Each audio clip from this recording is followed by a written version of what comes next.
오늘 함께 나누실 말씀은 요한계시록 1장 10절부터 15절까지의 말씀입니다. 요한계시록 1장 10절부터 15절까지의 말씀입니다.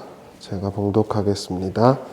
주의 날에 내가 성령에 감동되어 내 뒤에서 나는 나팔소리 같은 큰 음성을 들으니 이르되 내가 보는 것을 두루마리에 써서 에베소, 서머나, 버가모, 두아디라, 사대, 빌라델비아, 라오디기아 등 7교회에 보내라 하시기로 몸을 돌이켜 나에게 말한 음성을 알아보려고 돌이킬 때에 7 금촛대를 보았는데 촛대 사이에 인자 같은 이가 발에 끌리는 옷을 입고 가슴에 금띠를 띠고 그의 머리와 털의 희기가 흰 양털 같고 눈 같으며 그의 눈은 불꽃 같고 그의 발엔 풀무불에 단련된 빛난 주석과 같고 그의 음성은 많은 물소리와 같으며 아멘. 우리가 지난 시간에 예수님의 오심에 대해서 함께 나누었습니다. 예수님은 이 세상에 자신의 교회를 향해서 계속해서 개입하고 계시고 있고 회개하게 하시고 있다라는 것이 예수님의 오심에 대한 첫 번째 이해였고요. 그것이 계속 반복되고 누적되고 당신의 교회가 당신의 그 분량에 훈련이 되어진 이후에 온전한 완성을 선언하기 위해서 반드시 초대교회 사도들이 본 그대로 나타나시는 순간이 있을 것이다. 이것이 두 번째 이해였죠. 이게 어느 쪽 하나에 강조점이 있어서도 안 되고 둘 다 충분하게 우리가 의미를 갖고 이해하는 것이 중요할 것 같습니다. 오늘은 요한계시록 1장 10절을 살펴보도록 하겠습니다. 10절을 한번 보시면 이런 말씀이 있죠. 주의 날에 내가 성령에 감동되어 내 뒤에서 나는 나팔 소리 같은 큰 음성을 들으니 이렇게 나오죠. 요한은 주님의 날에 성령 안에 있게 되었다라고 말을 해요. 여기서 말하는 주의 날이라는 건 아마도 안식 후 첫날, 우리의 이 요일 개념으로 이해하자면 주일이겠죠. 주일날 예배를 드렸던 것 같아요. 또는 기도를 했던지요. 그때 성령 안에 있게 되었어요. 여기서 성령 안에 있게 되다라는 말을 헬라어로 보면 기노마이 엔 푸뉴마라는 단어거든요. 이 어구가 요한계시록에서만 등장하는 표현이에요. 여기서 성령에 감동하여라는 말인데 별로 좋지 않은 번역이에요. 뭔가 가만히 있다가 성령이 나에게 뭔가 이렇게 터치드, 막 이렇게 뭔가 느껴지게 했다. 뭐 이런 뉘앙스로 번역이 되는 거잖아요. 그렇지 않고 요한의 존재가 성령 안에서 강력하게 사로잡혔음을 시사하는 표현이고 이 표현은 이제 선지자들의 표현 또는 계시 장면에서 굉장히 자주 등장하는 표현이란 말입니다. 그래서 성령에게 사로잡혔다 이런 표현이 더 정확한 표현일 것 같아요. 요한계시록 4장 2절에 가면 이런 말씀이 있죠. 내가 곧 성령에 감동하였더니 보라 하늘에 보좌를 베풀었고 그 보좌 위에 앉으신 이가 있는데 여기서도 성령에 감동하였더니 이렇게 나오죠. 그게 똑같은 표현이에요. 성령 안에 있게 될 때 성령에게 사로잡히게 될 때 기본적인 특징이 있다라는 거예요. 그리고 그 특징이라는 건 요한계시록 안에서는 분명합니다. 그건 뭐냐면 하나님 나라에 대해서 말하고 본다는 겁니다. 우리가 알고 있는 성령의 감동이라는 건 대부분 뭔가요? 뭐 이런 거 있잖아요.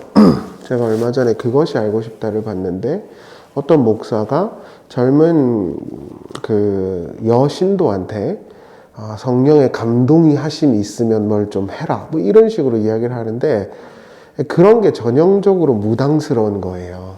그러니까 성령에 감동돼 갖고 뭐 헌금을 해라. 또 성령에 감동돼 가지고 순종을 해라.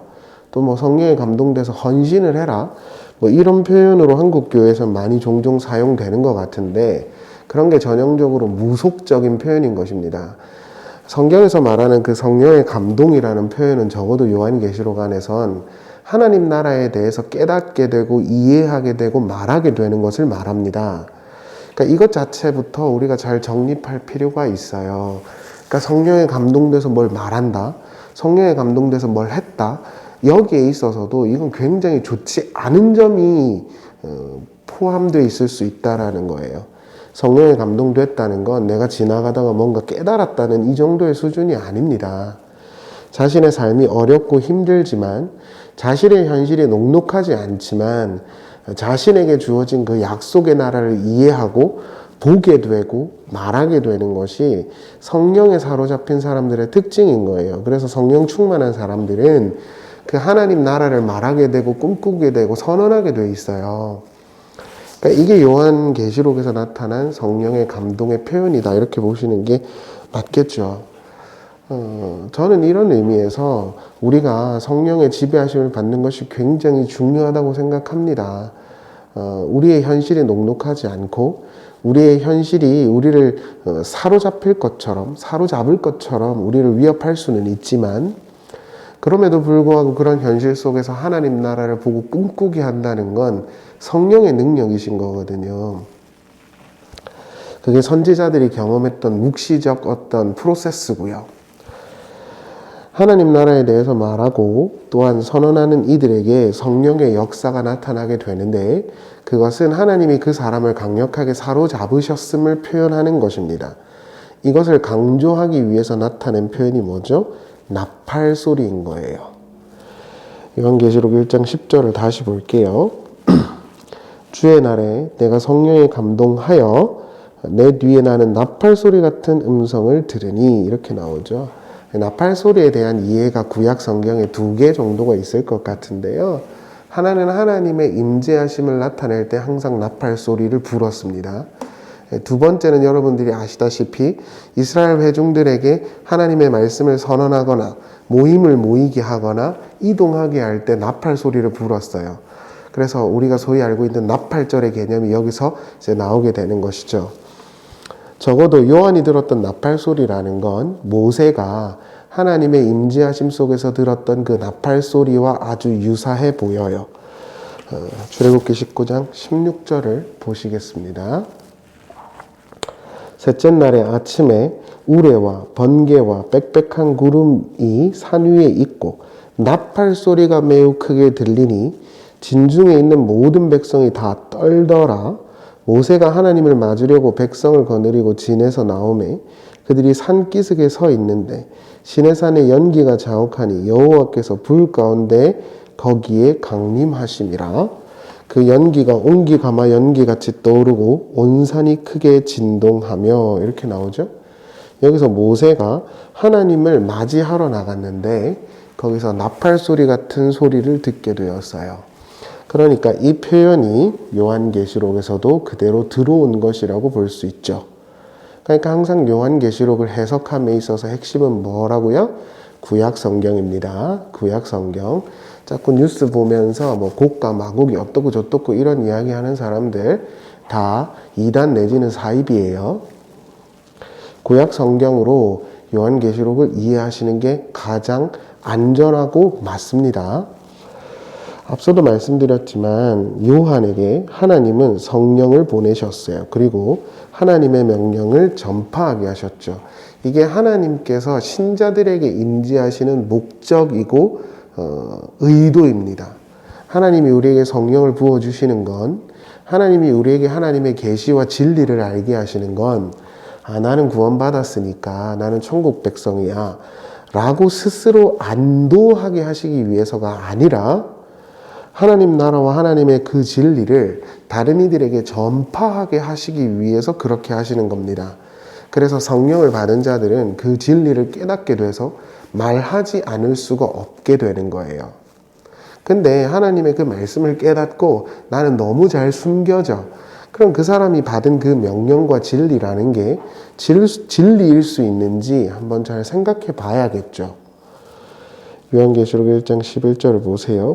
이르되 내가 보는 것을 두루마리에 써서 에베소, 서머나, 버가모, 두아디라, 사데, 빌라델비아, 라오데기아 등 7교회에 보내라 하시기로 이렇게 나오죠. 성령이 임재하고 그 백성들에게 편지를 전하라고 하는 말은 예언자들에게서 흔히 나타나는 구조예요.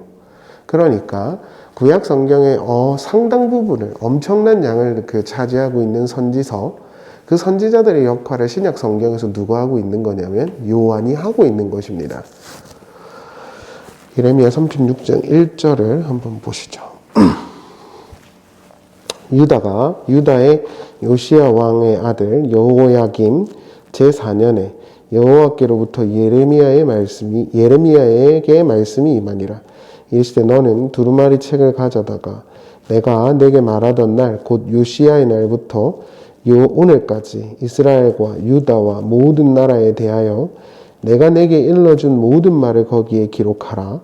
유다 가문이 내게 그들에게 내리려 한 모든 재난을 듣고 각기 악한 길에서 돌이키리니 그리하면 내가 그 악과 죄를 용서하리라 하시니라. 이렇게 나오죠. 여호와께서 예레미야에게 임재하셨어요. 그리고 편지를 쓰게 했습니다. 그 구조가 요한계시록 1장에서 그대로 나오는 거예요. 그러니까 이렇게 요한계시록을 읽으셔야 된다고 말씀드리는 거예요.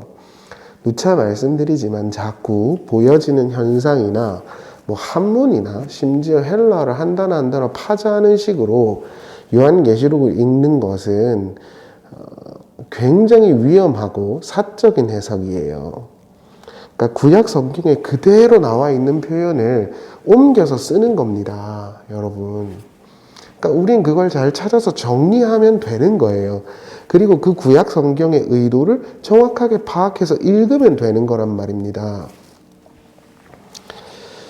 하나님께서 예레미야에게 임재하셨고 편지를 쓰라 하셨어요. 그리고 그 편지의 내용은 너네가 재앙과 심판을 받을 것인데 돌이켜 회개하라는 것이라고 말합니다. 그럼 이 구조를 그대로 들어와 보면 사도 요한에게 하나님께서 임재하셔서 편지를 쓰게 하셨어요. 그럼 그 편지 안에는 어떤 내용이 있을까요? 경고와 권책과 권면과 위로의 말이 있겠죠. 그 백성들에게 너네가 지금 그대로 가면 망한다라는 말이 있을 거란 말입니다. 그래서 그걸 듣고 회개하게 하기 위해서 편지를 쓰게 하고 있는 거예요. 그래서 7교회에게 예수님께서 가장 많이 하신 말씀이 뭐죠? 회개하라였어요. 구조가 그대로 들어오는 것입니다. 요한계시록을 지금 읽는 우리도 이렇게 생각하면 되겠죠. 하나님께서 우리에게 지금 요한계시록을 주시고 읽게 하시는 이유는 내 신앙에 올바르지 않은 점, 내 신앙에 올바르지 않은 목표, 태도, 이런 것 따위들을 잘 수정해서 고치고 생각해보게 하시려고 한다는 것입니다. 타성에 젖고 습관에 젖고 인과응보에 젖어 있고 흔히 사람들이 하고 있는 그런 주류적 생각과 사고 속에 빠져서 진정한 기독교의 본질을 잊어버린 자들에게 하나님 나라의 그 본질의 말씀이 무엇인지를 깨닫게 하기 위해서 요한계시록을 쓰고 있다라고 우리는 읽을 수 있겠죠. 그걸 그대로 그렇게 읽으시면 되는 거예요. 각설하고 요한이 본 그럼 그 환상은 무엇입니까? 요한계시록 1장 12절을 보세요. 몸을 돌이켜 나더러 말한 음성을 알아보려고 하여 돌이킬 때 7 금촛대를 보았다. 이렇게 나오죠. 7 금촛대, 금촛대라는 것은 성막 안에 있었던 촛대를 말하는 것입니다. 촛대라는 건 뭘 함의하는 거였냐 하면 이스라엘 사람들에게 여러분들이 아시다시피요, 성막이라는 곳 있잖아요. 성막 그 안은요, 강문호 목사님의 그 이야기에 따르면 제 기억상 대략 한 500억 정도가 그 안에 들어가 있습니다. 굉장히 화려하고 금으로 치장된 물건들이 꽉 차 있어요. 근데 겉은 아주 이렇게 두꺼운 이런 천막으로 쳐놨단 말이죠. 그러니까 겉으로 볼 때는 허름해요. 그 속으로 들어가면은 아주 진가가 발휘되죠. 이게 성도의 삶인 거예요. 겉은 허름해 보이지만 그 속에는 하나님의 말씀 때문에 빛나는 삶이거든요. 그게 성막의 구조로 들어와 있는데 거기 어두컴컴하잖아요. 빛이 없으니까 천막을 4겹을 쳐놨으니까 거기에서 빛이 쫙 빛나는 거예요. 7 금초대가. 그럼 그 안에서 섬기는 자들이 그 빛을 보고 이제 들어갔다 나갔다 할 거 아닙니까? 그래서 그 빛이라는 건 이스라엘 사람들은 하나님께서 이스라엘 회중에서에게 임재해 계시다라는 뜻으로 이해했을 것입니다. 그렇게 이해했다는 게 중론인 것 같아요. 저도 그렇게 보이고요. 그러니까 7 금초대는 우리가 알다시피 교회를 은유하는 겁니다. 교회는 뭘 말하죠? 하나님이 임재하시는 곳이라는 걸 함의하는 겁니다. 그래서 촛대라는 걸 써놓은 거예요. 은유적으로. 거기 진설병도 있고 뭐 물 손 닦는 것도 있고 휘장도 있고 그런데 왜 꼭 굳이 교회를 7 금촛대라고 하겠습니까? 하나님의 임재를 상징하는 것입니다. 민수기 8장 1절을 보세요. 여호와께서 또 모세에게 말씀하여 이르시되 아론에게 말하여 이르라 등불을 켤 때에는 7 등잔을 등잔대 앞으로 비추게 할지니라 하시매 아론이 그리하여 등불을 등잔대 앞으로 비추도록 켰으니 여호와께서 모세에게 명령하신 것과 같았더라. 이렇게 나오죠. 그러니까 유대인들은 금촛대를 하나님의 임재, 하나님의 영광에 함께 하심으로 이해했습니다. 그게 어디로 이렇게 표현돼서 나타나는 거냐면 너희 교회들이다 이렇게 말하는 거예요. 교회는 하나님이 임재하시는 곳이고 하나님의 말씀이 선언되는 곳이다 라는 취지의 내용입니다. 하나님의 말씀은 그런 자들에게 떨어집니다. 여러분 항상 생각하실 것이 있어요. 그런 생각이 간혹 드실 수 있을 것 같아요. 왜 하나님께서 나를 고난과 연단으로 훈련시킬까? 잘 생각해 보세요. 세상 사람들에게는 그런 게 필요가 없어요. 하나님 그들에게 관심 없으니까요. 하나님은 하나님의 백성들을 훈육시키고 훈련시키는 것에 목적을 갖고 계세요. 그래서 그들을 놓지 않고 훈련시키는 겁니다. 여러분 길가에 지나가다 보면은 많은 고양이들이 있잖아요. 근데 그 고양이 보면서 저는 그냥 아이고 귀엽다 그러지 우리 집에 있는 고양이처럼 걔를 돌보지 않아요. 그럴 뭐 권한도 없고 그러고 싶은 동기도 없어요. 여러분들 마찬가지지 않습니까? 하나님께서 이 땅에 하나님의 백성들을 훈련시키시고 연단시키시고 회개하게 하시는 건 하나님의 백성이라 그래요. 하나님의 백성이 아닌 사람들에게 나타난 첫 번째가 뭐라고 말씀드렸습니까? 훈련과 징계가 없어요. 그 사람들은 그냥 잘 되는 것 같아 보일 겁니다. 겉보기에 반드시 멸망하겠지만 그냥 하나님이 내버려 두는 거예요. 지 잘난 맛에 살아가라고. 그러나 하나님의 백성들은 하나님이 그렇게 둘 수가 없어요. 그래서 훈련시키시고 경계하게 하시고 징계하게 하시고 깨닫게 하시는 겁니다. 요한계시록 구조도 마찬가지죠. 7 금초대야 너네는 내가 임재하는 장소야. 그러니까 너네의 그렇게 더럽고 추악한 모습, 왜곡된 신앙생활을 그대로 둘 수가 없어. 그래서 요한을 통해서 내가 너희에게 회개하게 한다. 이 구조가 들어와 있는 거라고요. 그러니까 이런 설교가 들리고 내 신앙이 올바르지 않다라고 생각이 되어지는 사람들은 복이 있는 겁니다. 하나님 앞에서 내가 지금 잘 가고 있는 것일까? 라고 질문할 수 있는 사람, 그런 것 때문에 고민할 수 있는 사람, 그리고 자기의 신앙관을 되돌아보면서 회개하고 수정할 수 있는 사람, 그런 사람들이 복이 있는 거라고요. 그런 거 없이 나는 너무 잘 믿고 있어, 내 신앙생활은 너무 깨끗해, 누가 봐도 더럽고 이상한데, 그렇게 생각하는 사람들은 이미 사생아라고요. 하나님의 관심 밖에 있는 사람들이에요. 요한은 성령에 의해 예언을 했고 그 예언의 중심에는 교회가 있습니다. 이 구조를 잊으시면 안 돼요. 그래서 하나님의 말씀과 하나님의 바르게 하심은 교회들을 향하여 있습니다. 세상 사람들은요, 저 무당들은요, 저 세상의 정치인들은요 관심 없다니까요. 그것들은 그냥 지나가는 들러리에 불과해요. 아무 의미 없는 거예요, 걔네들은. 요한계시록 1장 13절을 보실래요? 촛대 사이에 인자 같은 이가 발에 끌리는 옷을 입고 가슴에 금띠를 띠고 그의 머리와 털의 희기가 흰 양털 같고 눈 같으며 그의 눈은 불꽃 같고 그의 발은 풀무불에 단련된 빛난 주석과 같고 그의 음성은 많은 물소리 같으며. 자, 요한이 본 그 환상의 두 번째 등장 인물이 누구냐면 예수님입니다. 이게 요한의 환상의 특징입니다. 교회, 하나님 나라와 그 교회를 치리하시는 예수 그리스도. 그러니까 1세대 교회에게 이게 얼마나 위로가 되겠어요. 많은 이들이 힘들고 어려웠고 자기들이 버림받지 않았을까 걱정하고 있었는데 예수님이 그 사이로 다니고 있는 걸 요한이 보고 써준 거예요. 너네 안 버렸다 이 말입니다. 그런데 이 표현을 우리가 앞서도 살펴봤지만 요한계시록을 해석함에 있어서 제일 중요한 건 뭐라고요? 구약입니다.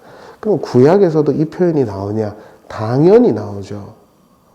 그러니까 자꾸 여기서 뭐 흰 옷을 입고 가슴에 금띠를 띠고 뭐 그의 머리가 흰 옷과 뭐 흰색과 같고 이래가지고 부흥사들도 옛날에 막 흰색 정장 입고 다니고 그랬거든요.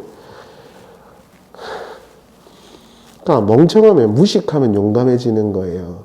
다니엘서 10장 5절을 보세요.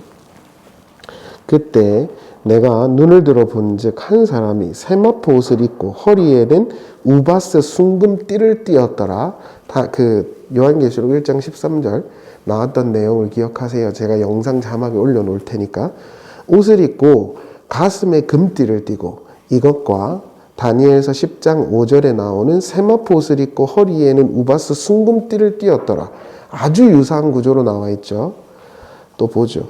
또 그의 몸은 황옥과 같고 그의 얼굴은 번갯빛 같고 그의 눈은 횃불 같고 그의 팔과 발은 빛난 놋과 같고 그의 말소리는 무리의 소리와 같더라. 이렇게 나오죠. 한번 잘 비교해 보세요. 아주 유사한 표현들이 중첩되어 있다는 걸 알 수 있을 것입니다. 그러니까 요한계시록 1장에서 나왔던 사도 요한이 봤던 예수 그리스도의 모습은 다니엘이 히데겔 강가에서 보았던 인자의 모습과 아주 중첩되어 있습니다. 그럼 요한계시록 1장을 읽는 독자들은 당연히 이 그림을 보면서 누구를 떠올렸을까요? 다니엘이 보았던 그 인자를 떠올렸을 것입니다. 그 인자는 누구죠? 메사이아입니다. 예수 그리스도요. 그러니까 여기서 말하고자 하는 핵심은 이것입니다. 하나님이 하나님의 임재에 처인 교회를 버리지 않으셨고 그 교회는 예수 그리스도의 통치 영역 속에 있다. 그런데 그 예수는 누구냐? 다니엘이 보았던 그 인자 같으니 메시아다. 그리고 메시아는 그의 백성들을 영원한 왕국으로 인도할 것이다. 그 예언을 떠올리게 해주는 구절인 거예요. 이게 문학의 힘인 것입니다. 이게 은유의 힘이라고요. 다니엘서에 등장하는 이 인물은 인자 같은 이인데 이 표현은 우리가 지난 시간에도 살펴보았지만 메시아를 표현하는 표현이었어요. 이 메시아는 신약 성경에서 예수 그리스도라고 계속해서 증언하죠. 따라서 이러한 이해들을 종합해 보면 다니엘이 보았던 그 영원한 하나님 나라의 메시아가 예수신데 그 예수가 교회를 치리하고 계시다. 이퀄 너희는 영원한 메시아의 백성이다. 이렇게 되는 거예요. 교회의 주인은 예수시고 예수님이 받은 그 영원한 나라가 너희에게 주어진 것이다 라고 말하고 있는 거예요. 그러니까 자부심을 가져라 이야기입니다. 이 당시에 로마 황제와 그 황제를 숭배함이 자기의 자랑이었던 시대였거든요. 이 당시는요. 소위 우리가 세계사 공부하면서 배우는 팍스 로마나의 시대였잖아요. 옥타비아누스 황제의 통치 아래에 있었던 로마가 제공해주는 많은 혜택과 영광을 누리고 있던 시대가 이 시대였거든요. 근데 이 혜택을 받지 못했던 유일한 집단이 누구죠? 교회였단 말입니다. 기독교요. 그러니까 이들은 항상 소외되어 있고 외톨이였고 은둔자들이었어요. 그러니까 이들이 얼마나 자부심이 낮고 괴로웠겠습니까? 그들에게 요한이 말해주는 거야. 아니다. 너네는 다니엘이 보았던 그 영원한 하나님이 세우시는 나라의 백성이다. 그러니까 자부심을 가져라. 교회들아, 자부심을 가져. 예수 그리스도를 믿는 자들아, 자부심을 가져. 너네는 영원한 메시아의 백성이다. 이 이야기를 하고 있는 것입니다. 그것이 요한이 던져주고 있는 위로인 것입니다. 그래서 이 편지를 받아들였던 1세대 사람들은 그렇게 생각했겠죠. 당연히. 그렇구나. 지금 당장에는 로마가 득세하는 것 같고 아래의 세상 임금들이 득세하는 것 같지만 나는 영원한 하나님 나라의 백성이지. 나를 예수 그리스도께서 지금 통치하고 계시지. 라고 받아들였을 거예요. 그러니까 위로가 되죠.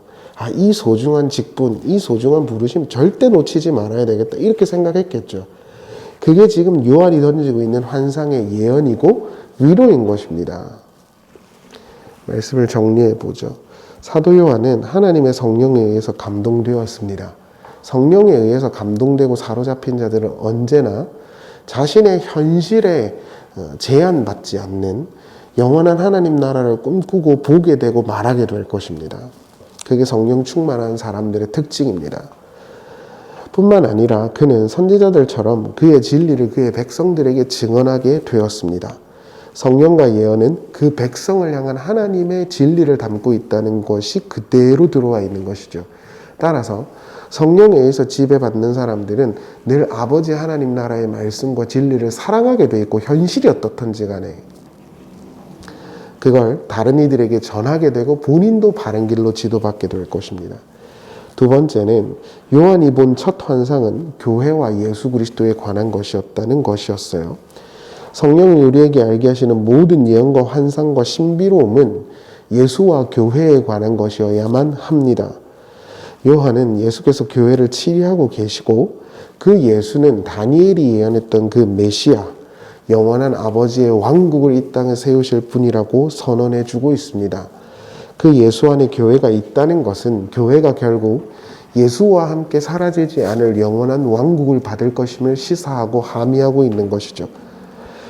어렵고 힘든 상황 속에서 로마의 세계관 밖에 있었던 교회들에게 너네는 지금 이 땅에서 당장 소외되고 아웃사이더들이라고 해도 영원한 하나님 나라의 백성이다라는 걸 주지시켜주고 있는 것입니다.